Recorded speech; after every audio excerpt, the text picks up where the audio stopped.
COVID-19 نے ایک چیز بالکل واضح کر دی ہے کہ اس معاشرے کو کام کرنے کے لیے انٹرنیٹ کی ضرورت ہے۔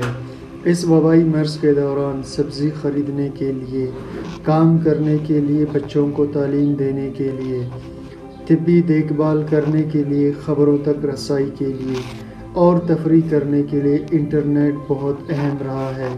آبادی کی صحت اور حفاظت کا انحصار انٹرنیٹ کی دستیابی پر ہے۔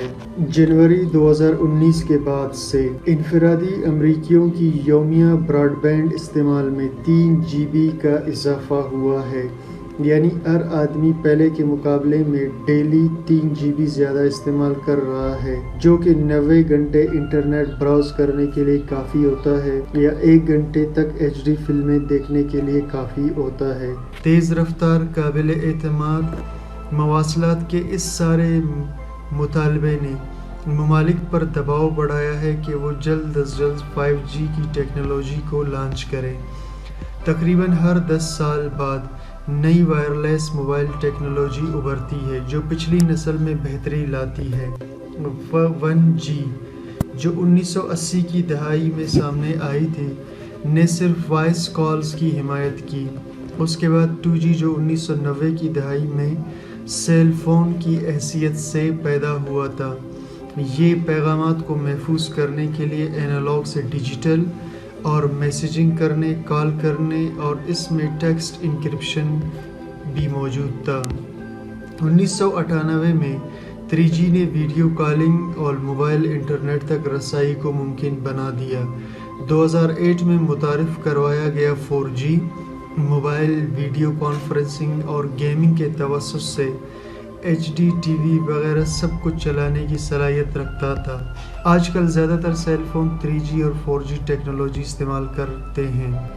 5G جو 2019 میں جس کا آغاز ہوا، یہ ایک انتہائی تیز رفتار نیٹ ورک ہے اور یہ انتہائی تیز براڈ بینڈ فراہم کر سکتا ہے۔ یہ 4G سے 100 گنا تیز ہوتا ہے، لیکن رفتار اور رابطے سے ہٹ کر 5G میں انتہائی کم تاخیر بھی ہے جس کو ہم لیٹنسی کہتے ہیں۔ لیکن آج ہمارا موضوع بحث یہ ہے کہ کیا 5G نقصان دہ ہے انسانی صحت کے لیے یا نہیں، کیونکہ اب امریکہ میں 5G نیٹ ورک کا استعمال اسٹارٹ ہو چکا ہے اور چند ہی عرصے بعد یہ شاید پوری دنیا کے اندر پھیل جائے گا۔ اب سوال یہ ہے کہ کیا 5G سے کینسر ہوتا ہے؟ ایک بات جو بہت مشہور ہو گئی تھی پچھلے دنوں کہ 5G نیٹ ورک استعمال کرنے والے جب ایک دوسرے کو چھوتے ہیں تو انہیں کرنٹ لگتا ہے، اس سے گلا جلدی خشک ہو جاتا ہے، پرندے اس سے مر رہے ہیں، کینسر ہو رہا ہے، ٹیومر بڑھ رہے ہیں، بانجھ پن کا مسئلہ ہو رہا ہے۔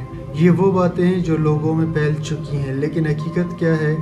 WHO جو پوری دنیا میں موجود ایک ذمہ دار ادارہ ہے، وہ اس بارے میں کیا کہتا ہے، یعنی تحقیق کیا کہتی ہے، چلیے جانتے ہیں اس ویڈیو میں۔ 1980 میں اس بات پر ریسرچ شروع ہوئی، یعنی جب 1G کا دور تھا، اس میں اس بات کو جاننے کی کوشش کی گئی کہ ریڈیو فریکوینسی جو ہم فضا میں چھوڑ رہے ہیں وہ انسان کے لیے نقصان دہ تو نہیں ہے۔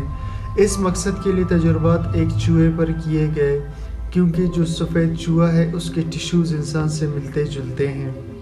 جب چوہے پر یہ ریز چھوڑے گئے تو دیکھا گیا کہ ہیٹنگ کے علاوہ کوئی بھی خاص اثرات اس چوہے پر نظر نہیں آئے، یعنی ریڈیو فریکوینسی کی وجہ سے اس چوہے کے ٹشوز سیلز کچھ گرم ہوئے، لیکن اور کوئی خاص اثر اس میں نہیں ہوا۔ یہ 1G نیٹ ورک کے تجربات تھے جو کیے گئے۔ اس کے بعد 2G کی فریکوینسی آئی، بڑھتے بڑھتے 3G 4G تک اور اب 5G تک پہنچ چکا ہے، اور آج کل جو فریکوینسی یوز کی جاتی ہے وہ اس پرانی فریکوینسی سے بہت مختلف ہوتی ہے، یعنی آپریٹرز کو اجازت دیا گیا ہے کہ انہوں نے ایک خاص حد کی فریکوینسی فضا میں چھوڑنی ہے، اس سے اوپر یا نیچے نہیں چھوڑنا۔ تو اس کی بیسکس بھی 1980 والے ریڈیو فریکوینسی جیسے ہی ہیں، اس میں زیادہ رد و بدل نہیں کیا گیا ہے، لیکن ٹیکنالوجی میں بہت ترقی ہو چکی ہے۔